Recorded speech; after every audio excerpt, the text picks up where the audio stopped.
Mr. Prime Minister, if you look at the global world map, Albania is really a hub, as I said, a catalyst between Europe, Asia, and the Middle East.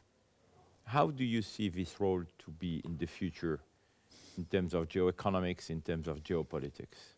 Listen, this is a bless for us because of the composure of the society with Muslims and Christians.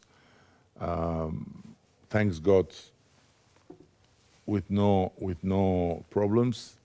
On the contrary, no boundaries, no prejudices, no nothing. We have the natural propensity to look everywhere, although it's very clear that Albanians are very staunch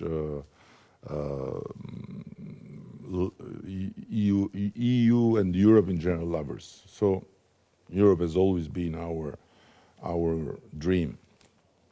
And when things have evolved, we have had some periods of time that politics became too much focused only on the West, and we didn't build relations on the East. And I changed that, starting by putting in our foreign policy document that we don't have only two strategic partners, Greece and Italy, but we have three. We have also Turkey. And then I started to build up the relation with the Middle East, with the Gulf countries. So now we somehow are in a very good position because our position in terms of geopolitics is very clear. We are West, we are aligned with EU, but we want to have relations and we want to have brotherly relations with these countries I mentioned. Also because we have a very unique characteristic in Europe. So the last visit the last high-level visit to Moscow was 1960.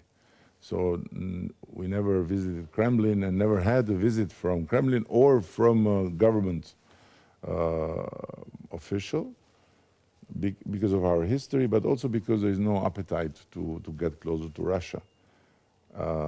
And no Russian money, no Russian investment, or nothing. With China, we have a good relation. I mean, not like with Russia. We have a good relation, but still, there is no Chinese investment, and there is no big cooperation like with Serbia or North Macedonia or Montenegro and China. So for us, this is a bit the horizon from the Middle East to Europe. America is new in the pitch through the investment that you were mentioning, but also investments in energy. So we would like to do more, and it's good. We are happy with that. My last question, Mr. Prime Minister, what is your wish, your dream for the world, for Europe, and for Albania? I'm a fanatic lover of that text of Abbé de Saint-Pierre, which I find absolutely crazy. Imagining an abbé somewhere in France having this vision and opening up the eyes of people about how the world could look differently, and putting down a concept of this perpetual peace union, the union of perpetual peace, which for him includes Russia, goes to the east, to areas that at that time were under the Ottoman Empire, and which means not necessarily that every one of these countries should be in the EU, but every one of these countries should be part of the same community, like Switzerland is not in the EU, or Norway is not in the EU, UK, let's see, because they look that they are crossing a depression desert. So this is what I would dream about. But as Voltaire wrote, there were light interests and petty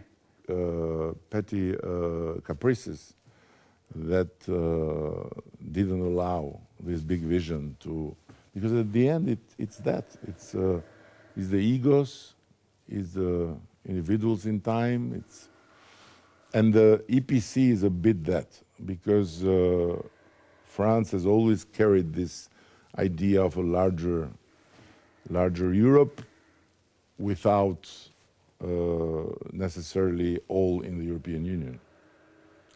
Mr. Prime Minister, thank you so much for your hospitality. It's an honor for me. Thank you for having us in Tirana.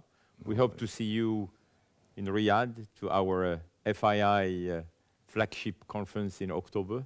No, now continue the conversation. Now I have no choice but to come, even if I would have something else. But I would come with the biggest pleasure. It will be an honor to be part of this